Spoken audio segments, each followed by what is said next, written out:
Do you think this craft could be one of ours, Bill, or extraterrestrial? Well, my first reaction is that it is one of ours. That it is one of ours for a variety of reasons. We've been experimenting with craft like that for years, right? Neutral buoyancy craft that basically have the ability to be almost stealthy, almost invisible. We have camouflage technology. That's, invisibility technology. We have it. The Russians have it. It's really not that impossibly hard to fabricate. But part of the stealth aircraft, these giant aircraft that we are developing, try to imagine that you want the ability to get a heavy unit of soldiers, a large unit of soldiers from any one spot on the globe to any other spot on the globe in under 24 hours, right? This would be a perfect way to do it. It's like, you could send in really a hot team on a moment's notice. Is there a civilian purpose to a craft like this? Yeah, think FedEx, think UPS, think any kind of global delivery company. Mass transport, stealth, everything, it's all there. All in one. Now, do craft like these fly off at speeds of Mach 5, 6, and 7? They do, if the craft could project their own image out while becoming stealthy. Then it's like the Star Trek going into warp speed, except the craft is still there, invisible to radar, invisible on the visible spectrum. One of the most interesting cases I think there was the Phoenix Lights, Bill, without a doubt. It's because of the number of people that's seen it, the number of people and the quantity of the quality and the quantity of the evidence, Bill. And the way the government tried to cover it up was really almost amateur, right? Yeah. At first, Fife Symington, because he's governor, was the head of the Arizona Air National Guard. And Fife Symington had been an Air Force officer, so he knew his craft. He calls up the head of the Arizona Air National Guard, Luke Air Force Base, which is right outside Phoenix. And he says, do you guys have any planes flying this night? General says, no, sir. He goes, did you see that craft? It looks like I don't know anything about it. I didn't see it, but our airport is closed. There's nothing happening here. Sky Harbor, which is the Tempe Phoenix airport, had no knowledge of this. So, according to Fife Symington, the Air National Guard had no planes in the air that night. Then the next day, the Air National Guard says, oh, wait a minute, it was the Maryland National Guard in Project Snowbird. Project Snowbird means you're lying. That's what Snowbird means. It's a false story. Wow. In Project Snowbird, they were doing flare drops. Wait. They're doing flare drops in a populated area in March? No, that doesn't work. And what do flares do when they fall? They fall. They fall. Yeah, They fall. And what keeps flares from dropping like rocks? Parachutes. And in ground illumination flares, right, the GIFs, the ground illumination flares, in these, you could actually see the strings of the parachute as the flares drop. They didn't see these things. But there were two sets of lights. The 8:30 lights were the lights that prompted people to go outside and they saw this craft. The 10:30 lights were totally different. So the National Guard supposedly were dropping flares at 10:30, but that doesn't explain the 8:30 lights at all. Yeah. Wow. And then, years after Lynn Kitai did her movie, Dr. Lynn Kitai, the National Guard decides, okay, fine, we're going to demonstrate how the 10:30 lights are flares, and they demonstrate it. And all these people are out with their video cameras, and when they look at them eyeball, they say, this is nothing like the 10:30 lights over Phoenix. When they do the color contrast, the color spectrum, the color is all wrong for flares on the 10:30 lights, because you do have video of them, and they're very different from the regular flares. They weren't flares. Yeah, without a doubt. You can almost tell the authenticity of a case, Bill, by the cover-up, the lame excuse that they attempt to cover up, the excuse, and then the excuse changes and it gets twisted and then it gets revamped, and that almost seals the authenticity for the case for me, Bill. That's right. That's right. Why do you go crazy about covering something up if there's nothing to cover up? Exactly. It doesn't make any sense. And what happened to President Clinton that night? He's with some golfing buddy. Suddenly, he broke his ankle. He's incommunicado. Wow. Bill Clinton is incommunicado that night. Wow. It was his knee. It was his knee that he hurt or something. Yeah. Right. He's incommunicado. Wow. Fascinating. Bill, we're just at the top of the first hour. We're going to take a quick break there, and we'll come back in just a moment because I don't want to start another subject. Otherwise, we'll be going in another 20 minutes. Okay, I will take a break too and come right back.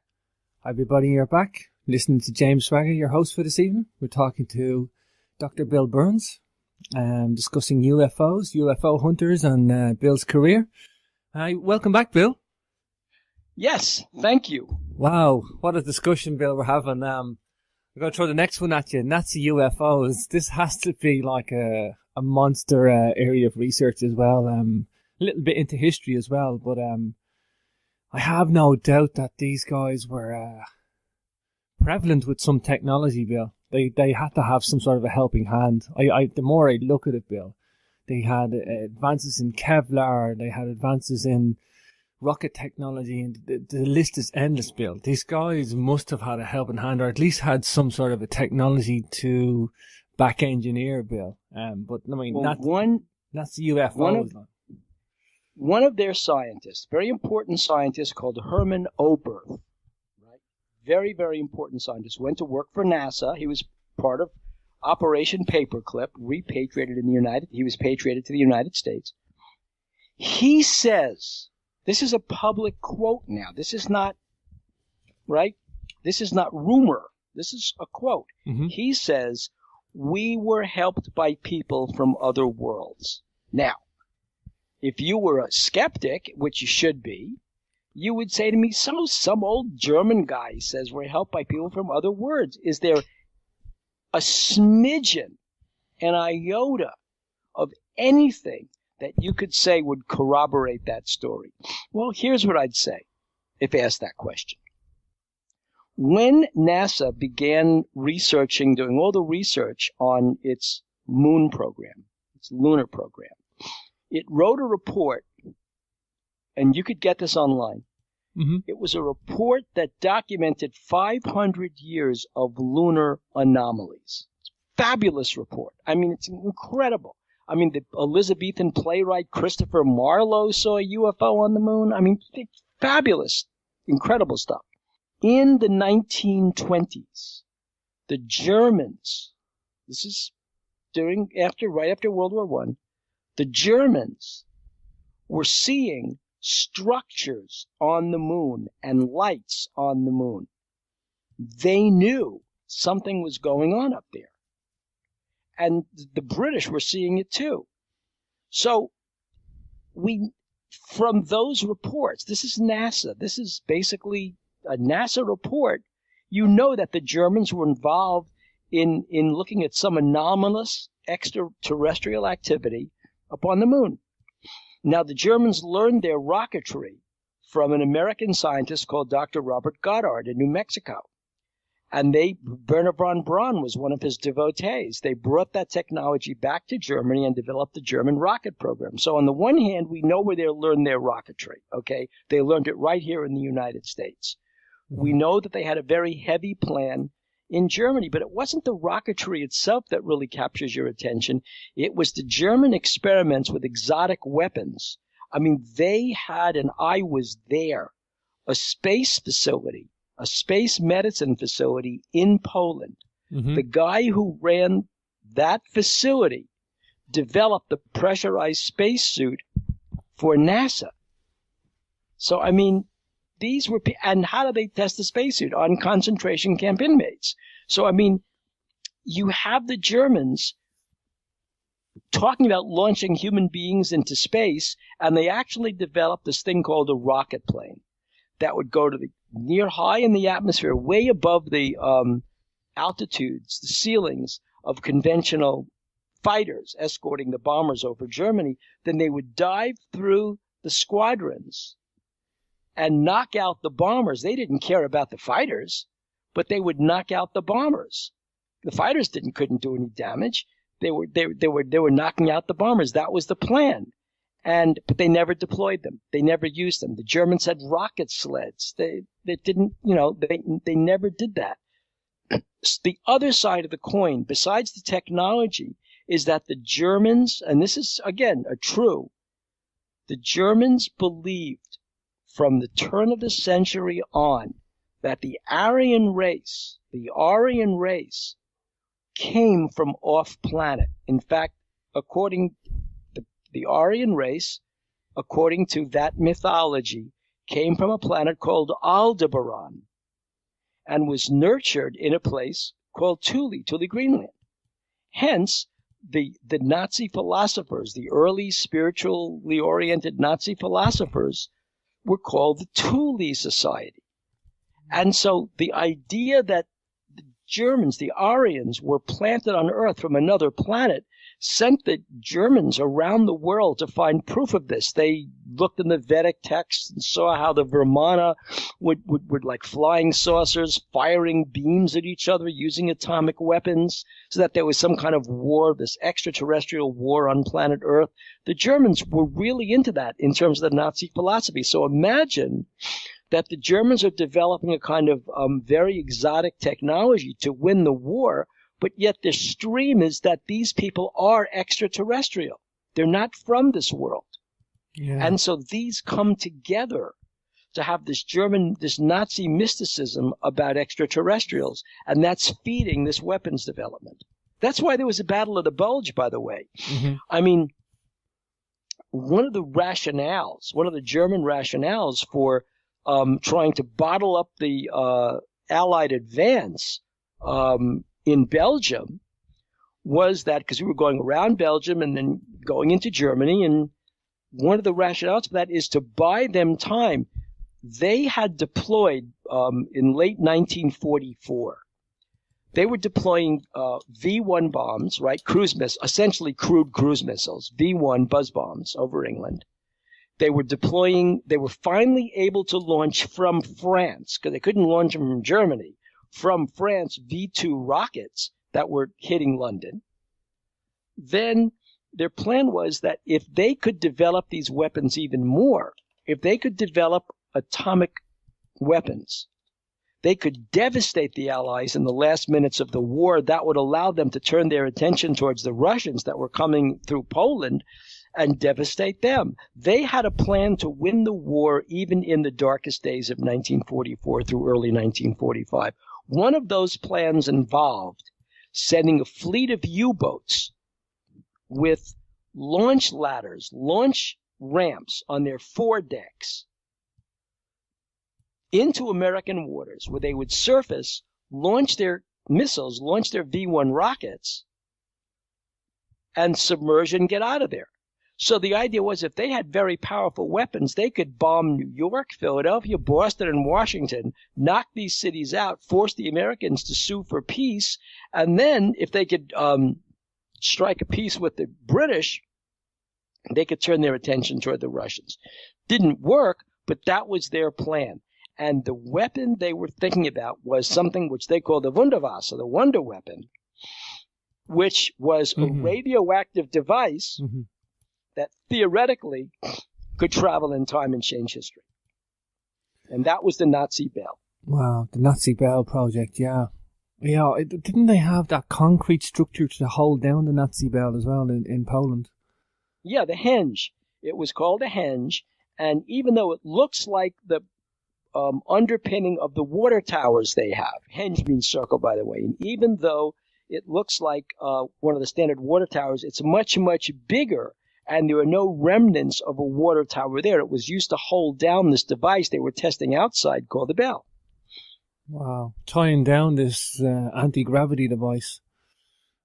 Yeah, and there's electrical cables coming off it as well, wasn't there? And, yes, there were. And the funny thing about it was the folks at one of the scientists, I think it was Nick Ryder maybe, at BLT Research, was experimenting with the supposedly the theory of propulsion for the Bell. The theory of propulsion with the Bell was that there was this very heavy metal, this liquid metal, red mercury. And by having two counter-rotating cylinders rotating in opposite directions very fast, the reaction of that heavy metal would generate a radioactive field so intense that if you could control that radioactive field, you had an enormous source of power. Was this a German version of an atomic bomb? Was this a time travel device? Mm-hmm. We don't know.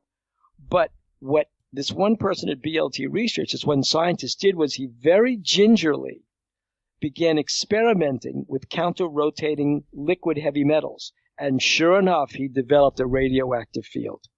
And he stopped because it was very dangerous. Do you think these guys escaped with this technology, or some of the technology, either the Bell, some of the UFO, their technology down to Antarctica even? Do you look into that at all? There are two theories.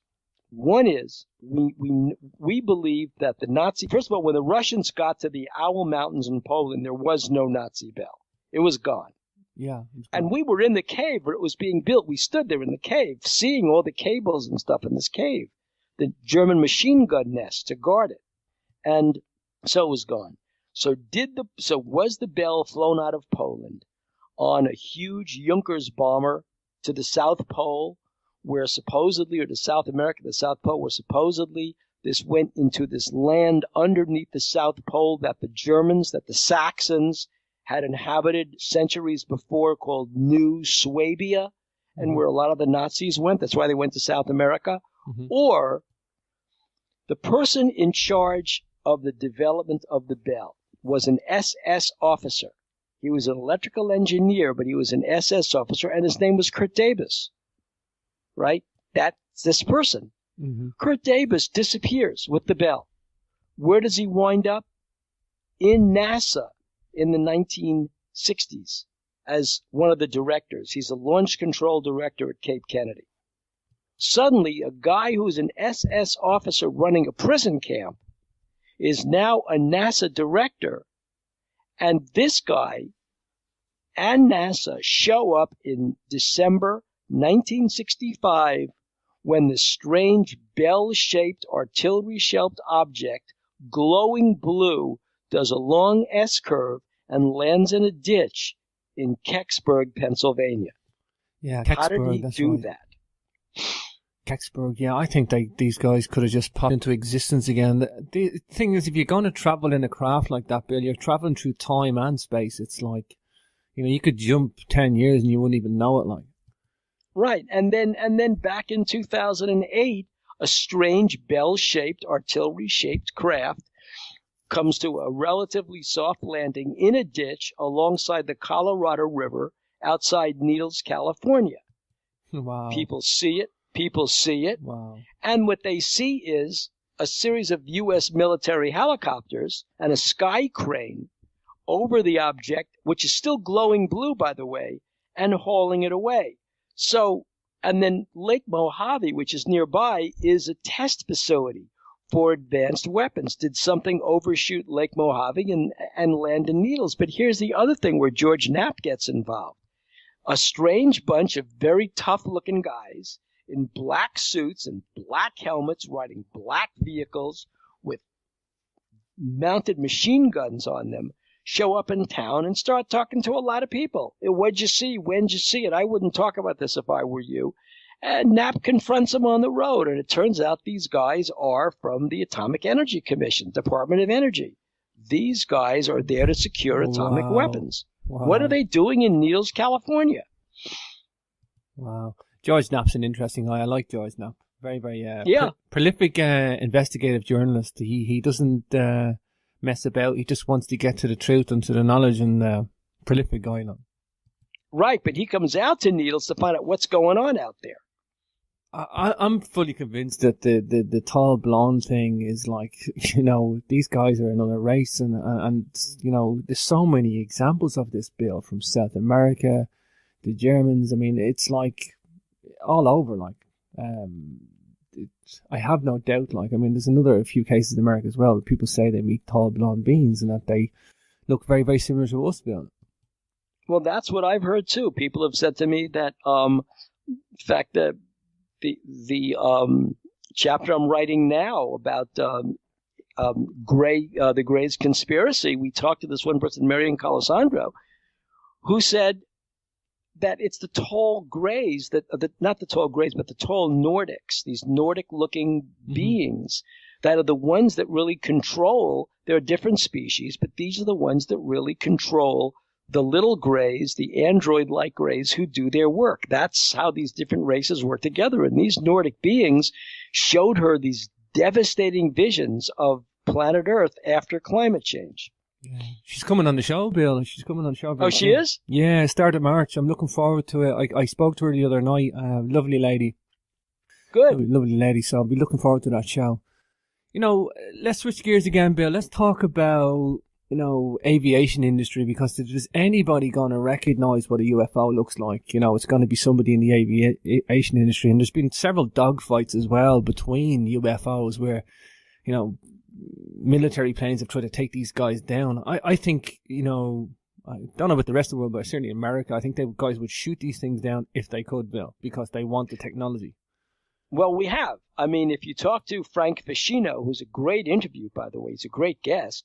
If you talk to Frank Fascino, who wrote the book Shoot 'Em Down, then Frank Fascino will tell you that in July 1952, that summer, Stan Friedman calls 1952 the summer of the saucers.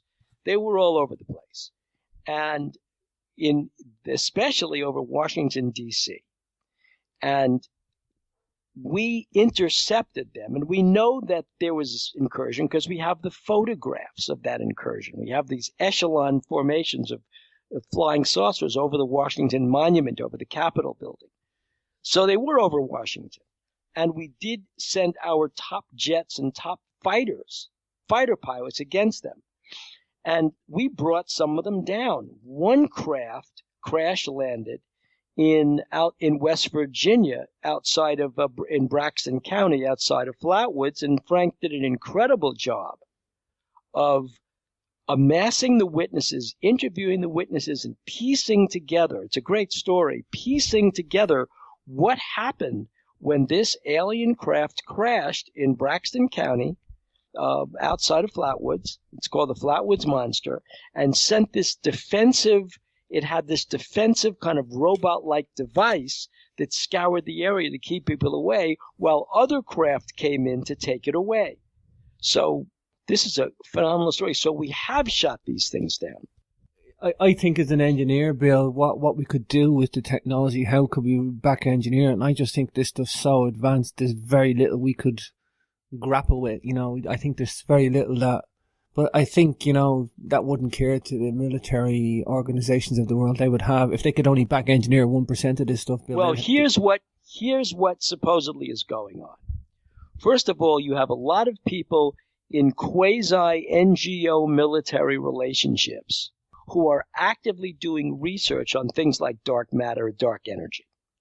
And among the comments that I have heard is that for all the flying saucers they said we've retrieved, none of those craft are propelled by dark energy. So there's a little kind of, it's like, oh, wow, you guys got a flying saucer. Oh, gee, there's no dark energy propulsion system. So it's a very funny, good news, bad news kind of thing. Mm-hmm. The other thing we know is that the UFO intelligence is handled by elements in the government called special access projects. And there are special access units within all areas of the military, NASA, places like that. John Schuessler told me that, the head of MUFON. And supposedly there is one office in the Pentagon, one of the undersecretaries of defense, who is that's the desk where all this intelligence material lands. So we do have a UFO officer. Air Force bases also have UFO officers. We found this out from Edwards Air Force Base back in the 1960s, that there are UFO officers at Air Force bases. So this is not a deep, dark secret within the military. So the point is, we know this stuff, and the military is dealing with this stuff in a lot of different ways. Yeah, the aviation industry too, we've got a lot of great eyewitness testimony from pilots. And these guys, they're trying to protect their career. They can't speak out. They're there's like a unwritten thing where they can't speak out. It's not like they're told not to, but they're going to be shunned in their careers. But some of them have, Bill, and some of the radar imagery and testimony that we have backs up the radar imagery. Some of these cases are pretty intense, like. Well, they are. One of my favorite cases is the RB-47 case from 1957, when a UFO, and this case has been debunked, and the debunkers keep falling short of the facts. In fact, the debunking raises levels of implausibility to impossible heights. Here's a case where an object, we don't know what it is, starts tracking the RB-47, which in 1947 was probably the most sophisticated electronic counter-warfare plane in existence, with crews, and the radar guys were called scarecrows or ravens, that were the most highly trained in the Air Force. So here is an event that is where the plane tracks it on its very sophisticated radar systems. It's tracked from the ground, and it's tracked visually by the pilots in the cockpit. And that's an incredible, and there are all kinds of reports on this thing, an incredible case. Then there's the case of the Iranian pilot, he became a general, Parviz Jafari, who was dispatched to protect a guy in his squad. He's flying an F-4 Phantom jet, and he's dispatched to bring back some guy in his squadron who's flying too close to the border with Russia, to the Soviet border. The guy says he's chasing a UFO. Parviz Jafari says, get back here. The Russians, if some MiG comes over, you're a dead man. He goes to get it, and he sees the UFO. And he starts tracking the UFO over the Iranian desert towards Tehran. And finally, he's given orders to engage the UFO. Well, suddenly the UFO emits a huge craft. It emits a smaller craft from some kind of a landing bay inside, emits a smaller craft, and the craft starts tracking the F-4 Phantom. So Parviz Jafari goes, this is a dogfight. He turns his plane, and he goes to arm his missile launching facility, his air-to-air missiles. Suddenly, his radio goes static. He loses control of his planes, and worse, his missile launch board goes dead. He's lost control of the plane. So he goes to break off. He gains control of the plane again. He's told, shoot this thing. It goes back, tries to get it, and the thing starts tracking him. 1 second, it's on one side of the plane. Another second, it's on another side of the plane. Jafari can't keep track of it. Finally, he's told to break off and head for home, and the thing lands in the desert. That was taken so seriously that when he returns to base, I think it's at Marienbad, when he returns to base, he's met not only by members of the Iranian Air Force General Staff, but he's met by uniformed United States Air Force officers and people in plain clothes for a debriefing. The story of that encounter by Parviz Jafari, we now know, because we have the data, we have the proof, winds up being presented in 1976 to President Gerald Ford. And that's among the things delivered to President Jimmy Carter when he takes office in 1977. Fascinating, Bill. This is all fascinating. So many different... This is a minefield of research, Bill, isn't it? It's like there's so much evidence out there. I mean, I don't know why people just don't wake up and look at this stuff and go, hang on a minute. A lot of people just want to put their head in the sand, Bill, and ostracize themselves and not deal with this, or they want to figure out, where they're going to get their next meal from, and are they going to pay their bills this week, and we've got brothers and sisters in this galaxy, Bill. And that's the way I see it. Right. I mean, this is all true, and the CIA has made it very difficult for you to be kind of an above board, honest broker in the ufology movement, because as early as after the 1947 crash, the government didn't know what they wanted to do. I mean, they were as befuddled as anybody.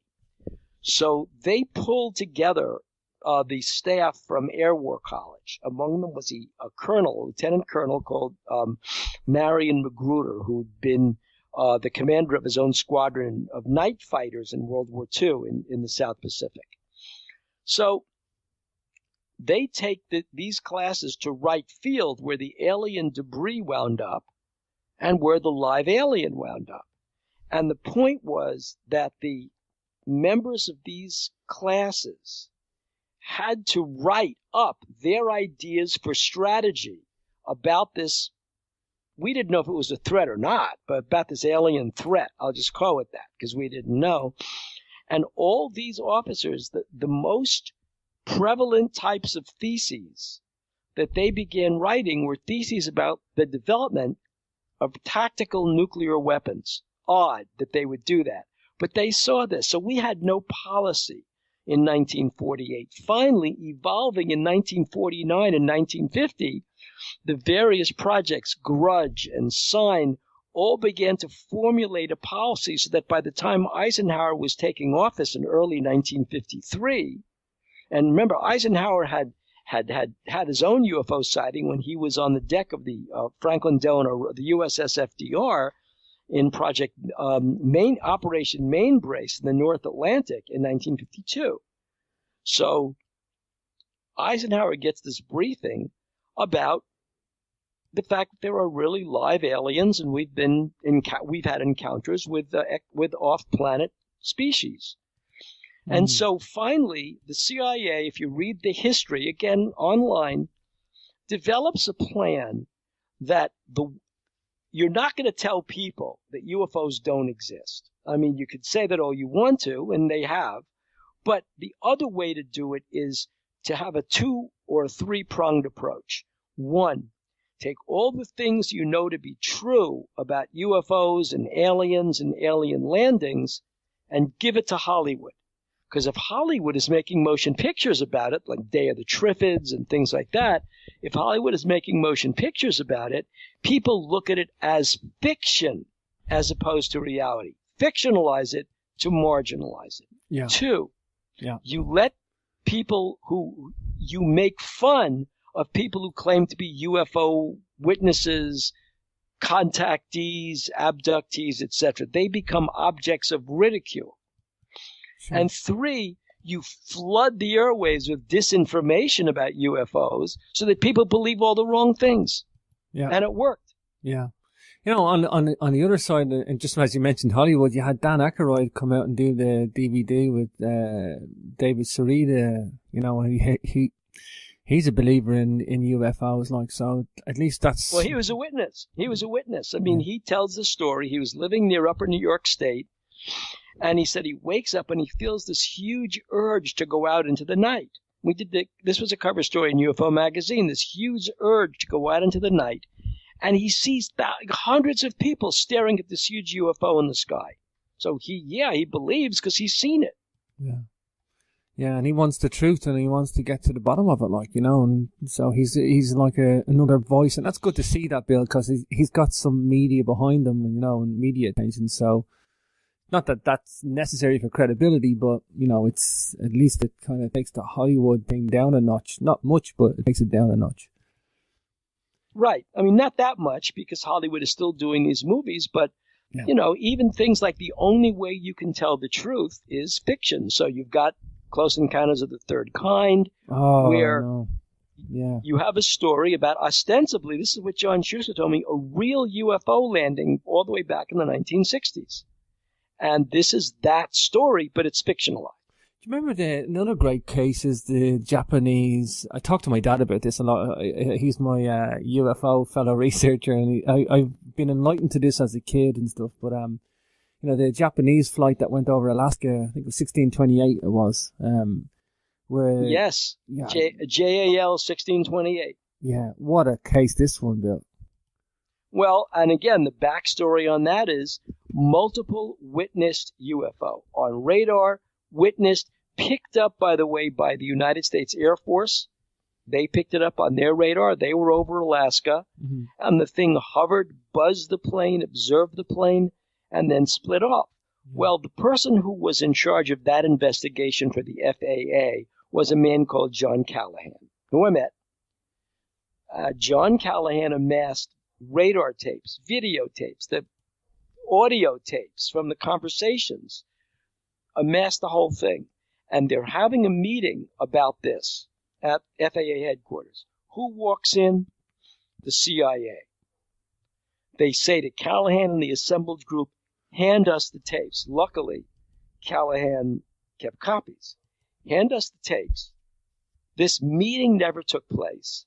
We were never here. There's no such thing as JAL as that flight, seeing a UFO. Wow. Erase it from your memories, and they leave. Wow. Next person who pops up is, of course, the very famous Dr. Bruce Maccabee, the United States Navy photo expert. The CIA gives all that information to Maccabee and says, here, you figure this out. And Bruce Maccabee writes that very famous report on the JAL flight, which folks can get at Bruce Maccabee's site on the internet. Yeah. You know, and the pilot was pretty concerned too, wasn't he? He was pretty concerned. He was freaking out. Yeah, this is what makes this, you know, the guy was being tailed by UFOs and he couldn't shake them off and he was getting pretty concerned. He was in panic mode, like. Right. Well, I mean, if you see enough Japanese science fiction movies, you know, the next thing is the UFO beams you up and that's the end of you. Exactly. Wow. You know, Area 51, as it's nicknamed, you know, it's being decommissioned, Bill. Do we think there's the Area 52? Oh, yeah. I mean, there's one at Dugway Proving Grounds. We were there. We saw this invisibility thing going on there. It was astounding. There are cattle mutilations. People who are tribal police from Utah have been on the perimeter of the base and have described UFOs hovering over the base. Wow. Why do you need to go to Utah, Bill, with Area 52? More secrecy, better cover-up, too much press at Area 51, all of the above? Right. I mean, they acquired a lot. And Area 52, remember, that Dugway Proving Ground base was an operational base during World War II. And what were they developing at Dugway? Poison gas. Because if you go up there, we were there. If you go up there, you will see all the poison gas detectors ringing the base so that they would know if any gas leaked. We were planning a poison gas attack against Japan during World War II. And before we get too high-minded, the Japanese were sending exploding balloon bombs called fugus over the United States across the Pacific from Japan in World War II. Some of them exploded, and they were laced with anthrax. So we were under biological attack by Japan in World War II.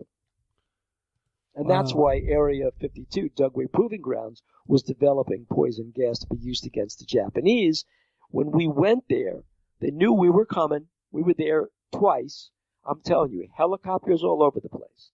World War II was an interesting time for ufology, wasn't it, Bill? It all kicked off then. Do you think the UFOs have stepped in and said, right, these guys have nuclear warheads now. These guys are in trouble. They're going to wipe themselves out. Do you think that's the reason that we're starting to see the increase of UFOs? Well, wherever you see a nuclear facility, you tend to see UFOs hovering. I mean, it's just during World War II, they were hovering over Hanford. They were hovering over Oak Ridge. We know they were over Los Alamos. And, of course, we have the Roswell crash. So they've been around. They were over United States Air Force Base at Malmstrom in Montana in 1965, shut down the whole missile silo. They were over Soviet missile sites, actually armed a series of missiles in Soviet silos. The Soviets lost control of their missiles. These things were going off. They were going off to start a nuclear war. Moscow couldn't even intervene to shut these things down. Finally, they released their control, and the Russians were able to shut down the missiles. They're letting us know they will not allow us to have a nuclear war. Mm-hmm. Yeah, the Battle of Los Angeles in World War II as well. What a case that built. I mean, these guys, anti-tank shrapnel, these guys fired everything at this UFO, and they couldn't shoot it down, though. Right, and it was hovering. And you want to say, wait a minute, if it's a balloon, how could all of our anti-aircraft gunners have missed a balloon? That makes no sense. It was flying against the wind anyway, so it wasn't a balloon. There was shrapnel all over I have a piece of shrapnel somewhere in this house, all over the beach. Mm-hmm. Somebody said, oh, it's a piece of a UFO. I looked at it and said, no, it's not. It's shrapnel from an anti-aircraft shell. The shells landed back on the beach and exploded. So no, and then they covered the whole thing up. Yeah, I mean, they fired everything they got. I mean, there was casualties as well. I mean, but these guys were right. People were hit by shrapnel from falling shells. You know, it's a mass again, Bill. Another example of a mass sighting. You know, and it's like the list goes on and on, Bill. What do you think of the whole abduction thing? Do you think there's cases that are people were contacted and experiences and genuine and neither good or bad outcome, but then there's cases where there's like experiments and ill intent or... Well, you're talking to Miriam in a few weeks, and so you'll hear firsthand. Mm-hmm. I mean, you'll hear firsthand what she has to say about her contacts with alien creatures. But I mean, for me, if there were nothing else, there's the Barney and Betty Hill case up in Exeter. Oh, yeah. New Hampshire. Yeah, let's talk about your Barney Hill case, Bill. I've had Kathleen Martin on the show, and you probably obviously know Kathleen, but what a case this is, Bill. This is, if there was nothing else, this is the case to have a look at. Exactly. And Kathy makes a really good point about if this were only, first of all, she dispels one myth. The big myth was always that Betty and Barney never knew what happened to them until they saw Dr. Benjamin Simon, and he was able to elicit memories from them about what happened. Kathy dispels that myth right up. She says the next morning after they'd gotten home, Betty called her sister, Kathy's mom, and told her the whole story, and Kathy got on the phone. So she knew about it. The only thing that Betty didn't know was what happened after the little grays, the little creatures, led her up to a ramp, up to a craft. They led her up and they led Barney up. But these things crept through. I mean, Barney complained about the sores on his genitals, that he couldn't figure out how he got them. He had hypertension. But he didn't have any other physical elements. Nobody knew why, and that was why he went to a doctor in the first place, to find out what was wrong with him. And then when he recovered those memories, he remembered that the creatures in the craft put the suction device over his genital area, and they sucked cells, sperm cells out of him, which they were going to use in hybridization. Mm-hmm. Betty talks about a long, thin tube being inserted into her womb and liquid being extracted. Yeah, and that medical procedure wasn't known at the time either, Bill, was it? That's right. That wasn't known for another 10, 15 years. Yeah. Amniocentesis is what it's called today. So that was one. She couldn't have possibly known about the existence of amniocentesis back in 1961. Then she talks about the chart that this was a very benevolent, I mean, it was hostile because it was against their will, but ultimately they were not subjected to torture. I mean, she talks about this chart, and one of the entities, seemingly one of the head entities, tells her where they're from, and it's this twin star. Well, people, no twin stars, no, it can't be. Then they discovered the twin stars of Zeta Reticuli, and they discovered the planets around Zeta Reticuli of the twin star. Again, not known in 1961, known by the 1980s. Yeah. Then, of course, there are the stains on the Betty Hill dress, the pink protein stains on her desk, where she remembers they grabbed her, and of course the damage to the car and everything else. Yeah, the magnetic anomalies on the car and all. There's so much evidence there. You know, it's, for me, the star map as a physicist and an astronomer, that's what I do. And it's like the fact that a school teacher, Bill, cracked the star map against the odds, because back then, I mean, you had to do it all by hand. There was no number crunching on fancy computers like we have with this fancy software today. It was all old school, Bill. And, you know, It was nice that she did that. Like, she had the sense to say, well, if this exists, it's got to be out there. Let's look for it. That's right. That's right, because she took Betty Hill's story seriously. Yeah, and that's the thing. I mean, sometimes people just want to wash this all away, Bill, you know. Bill, I want to talk a little bit about, just before we wrap up, I want to talk a little bit about Ancient Aliens. How did you get into the Ancient Aliens thing? Did that follow on from the UFO hunters? Do you do any more episodes today, or? I'm not doing episodes now, but that kind of is a funny story. The whole Ancient Aliens idea was really something that Pat and Uskert and I were pushing the network to do. This is before Giorgio. Mm-hmm. We're pushing the network to do as early as the first season. We said, look, with all the ancient alien sites around the world, and we talked about some of the exact same sites you did, James, with all of them around the world, we should do at least one episode on the possibility that aliens visited our planets tens of thousands of years ago, and the network was highly resistant. Finally, it's now the first episode of season 3, and we're doing the story of giant triangles. I love that episode because we actually Mark Olson captured a giant triangle on video, and we had Terence Masson try to find any way to call this conventional, and he couldn't. It was, by definition, a UFO. So it was, each season we found a UFO. Mm-hmm. So now we want to see, so we interviewed Giorgio, and the setup was Giorgio wanted to show us this artifact. He was wearing this, or I still have it somewhere, this artifact of something that looked like a bird, but it's not a bird. Its wings were in the wrong place. They're too far back off the shoulders. The tail was all wrong. Birds don't have tails like that. Mm-hmm. So he shows it to me. I said, it looks like a space shuttle. I mean, it's just like a space shuttle. Why, you know? He said, Bill, this is an artifact from 1,000 years ago in Mesoamerica. I said, it can't be. Yeah. That's the space shuttle. Well, here's the test. Will it fly?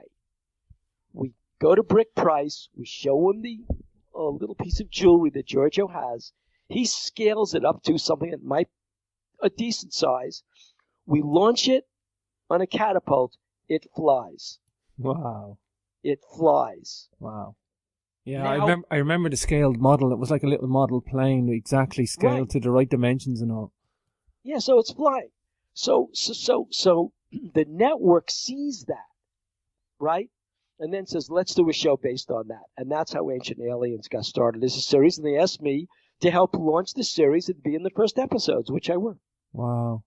Yeah, you know, some of the stuff I don't agree with, some of the stuff I do. I love the whole ancient astronaut theory because when you look at the Sumerian culture, Bill, and you look at the ancients and the records, it's all there, Bill. It's there in modern times and it's there in ancient times. And we've been visited by, you know, a variety of cultures from across the galaxy, Bill, for a very, very long time. God only knows how far back, Bill. Yeah, I don't know how far back, but I mean, look, now they've just found a design for the Ark.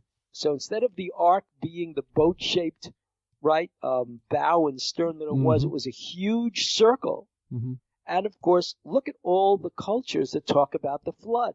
So this is not just some kind of a story that's a myth. It probably really happened when the Black Sea and the Caspian Sea ran into each other. Mm-hmm. And there probably was an Ark that grounded on Mount Ararat.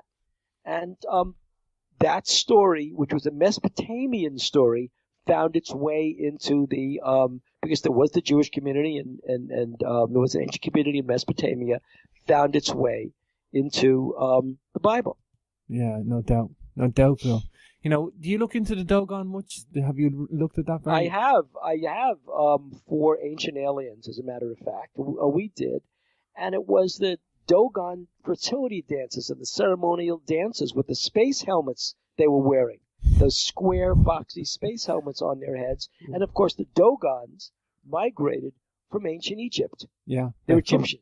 Yeah, and they migrated across North Africa from ancient Egypt, and they're doing this ceremonial dance commemorating an extraterrestrial encounter. They got circumcision as well, like the Jewish community, and they just look like they've been dropped out of somewhere else and put there. But yeah, their folklore or history. I don't like calling it folklore, but most people refer to it as that. But there's a couple of authors, Shannon Dory and Lairs Granton, have tackled them, and very few people will address the doggone stuff. But when you read the stuff, Bill, it's like I have no doubt that a group of people came from the Pleiades and seeded us on one occasion anyway. Maybe there's been a multitude of peoples that have come. Well, I think there have been multiple seedings. Yeah, I think, against the odds we might have been. Look at the Earth. I mean, we do go through cataclysms, Bill. I think there's a reseeding of the Earth that happens because of cataclysmic events. I tend to agree with you.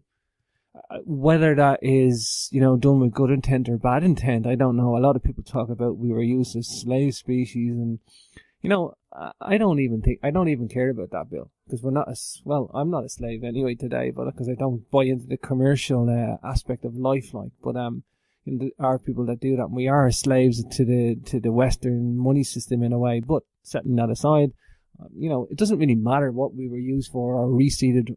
The fact is that it happened. And people need to wake up to that. People need to wake up to this. First of all, I think there's more than one fertilization that has gone on, so that there are very different types of human beings on the planets. We do share the same DNA. There's no doubt about that. But I do think that we've been visited. Different cultures were visited at different times with different levels of technology imparted to those cultures. I fully believe that, and I fully believe that we are the alien species on the planet. Human beings are the alien species. What do you think of the moon thing? Do you think the moon has been used as a base down, Bill, as observation, or transport? Well, if you look at the stories of the hidden NASA, right? All the stories about activities on the moon, stories that I've heard from NASA people about structures on the moon that were covered up because nobody wants you to know that there are structures on the moon, that the moon rings like a bell when we have shot rods into it to get a seismic reading off the moon. Yeah. That there are alien artifacts on the dark side of the moon, that the United States, as far back as 1956, I have the documentation. 1956. Anybody can get it, by the way. It's online, and it's also in the back of Day After Roswell. In 1956, the Army decided to launch a project to establish a fortified base on the moon. Fortified. It wasn't some NASA lunar lander. This was a fortified base on the moon. Wow. And that was abandoned. They never did it. And even after we went to the moon in 1969 and successive missions through the 1970s, we abruptly stopped our moon exploration after billions of dollars were spent. For what possible purpose? We stopped. And the purpose of that was to mine the moon that's rich in minerals. I believe we were told in no uncertain terms, get off, stay off, and don't come back. Yeah, I think that too, Bill. I think we've been warned off the moon. But we can barely run our planet, Bill. Look what we do to the planet. The planet's been raped for all its resources and not managed either in a very good way. I think that the Earth is a very abundant place, but I think, it's not managed very well. Now, obviously, there's people in power that are doing that. I understand that, but I think if we can't manage the Earth, Bill, I don't think we're allowed to touch the moon. I think that's the rule. Well, even Stephen Hawking has said, in order for the human race to survive, it has to populate other planets. Yeah, we're going to have to be able to colonize, because at some point we're going to be meeting a very, very serious threat, like an asteroid or something, Bill, we're coming up to the top of the second hour here. You got any conferences? You got yourself on Dark Matter Radio as well? You want to give it the website for Dark Matter Radio. We're on Dark Matter Radio. We're on PSN with our radio show Future Theater on Monday nights at 7 o'clock. I've got a book. I've got a book that I'm finishing now. It's the second book of the UFO Hunters series that's coming out probably next year.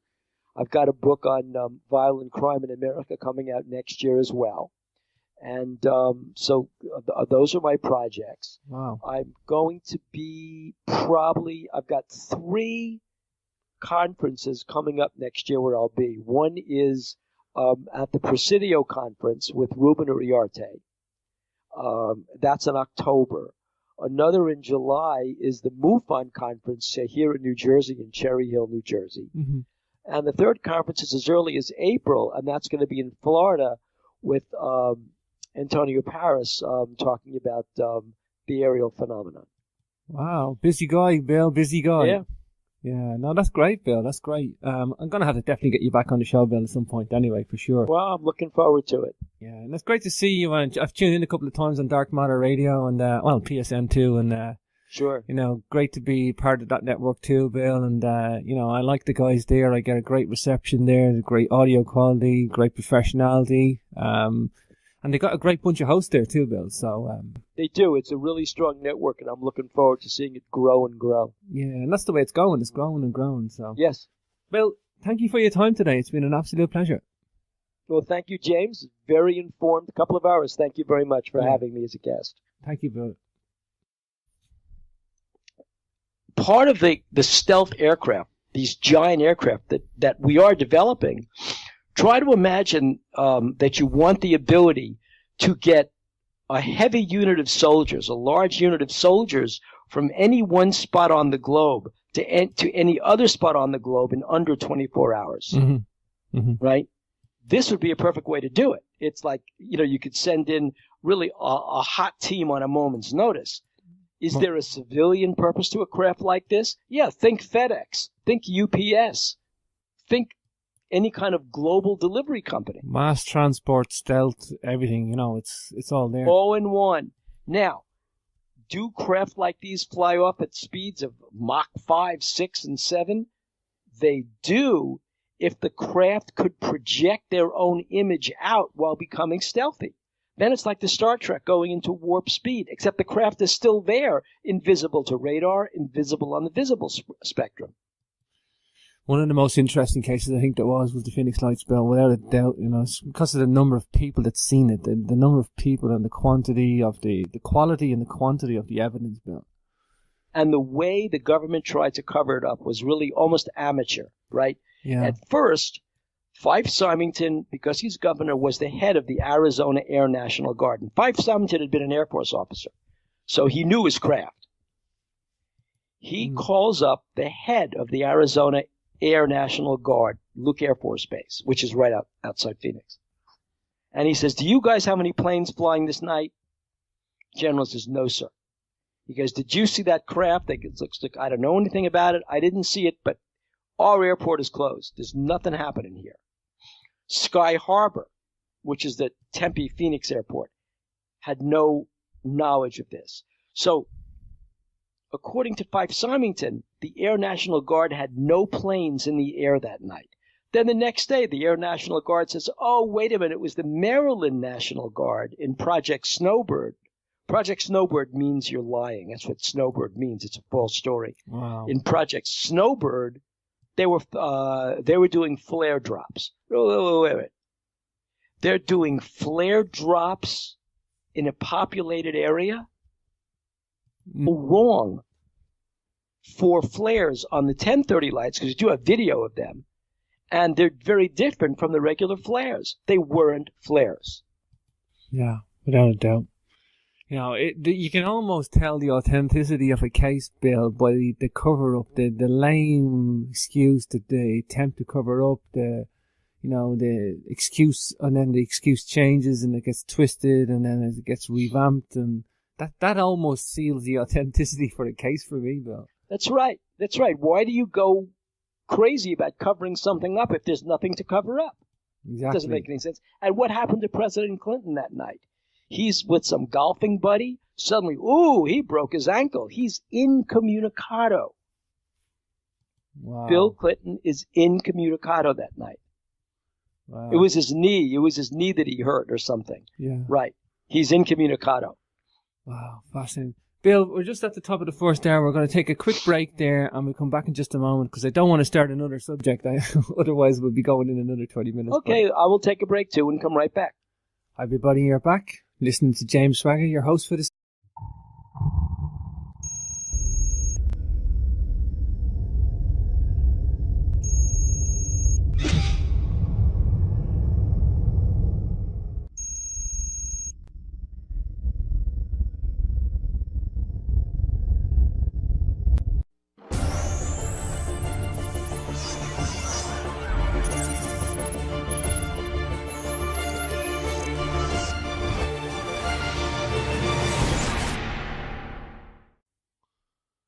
Do you think this craft could be one of ours, Bill, or extraterrestrial? Well, my first reaction is that it is one of ours. That it is one of ours for a variety of reasons. We've been experimenting with craft like that for years, right? Neutral buoyancy craft that basically have the ability to be almost stealthy, almost invisible. We have camouflage technology. That's, invisibility technology. We have it. The Russians have it. It's really not that impossibly hard to fabricate. But in March... No, that doesn't work. And what do flares do when they fall? They fall. They fall. Yeah, They fall. And what keeps flares from dropping like rocks? Parachutes. And in ground illumination flares, right, the GIFs, the ground illumination flares, in these, you could actually see the strings of the parachute as the flares drop. They didn't see these things, but there were two sets of lights. The 8:30 lights were the lights that prompted people to go outside and they saw this craft. The 10:30 lights were totally different. So the National Guard supposedly were dropping flares at 10:30, but that doesn't explain the 8:30 lights at all. Yeah. Wow. And then, years after Lin Ketai did her movie, Dr. Lin Ketai, the National Guard decides, okay, fine, we're going to demonstrate how the 10:30 lights are flares, and they demonstrate it. And all these people are out with their video cameras, and when they look at them eyeball, they say, this is nothing like the 10:30 lights over Phoenix. When they do the color contrast, the color spectrum, the color is all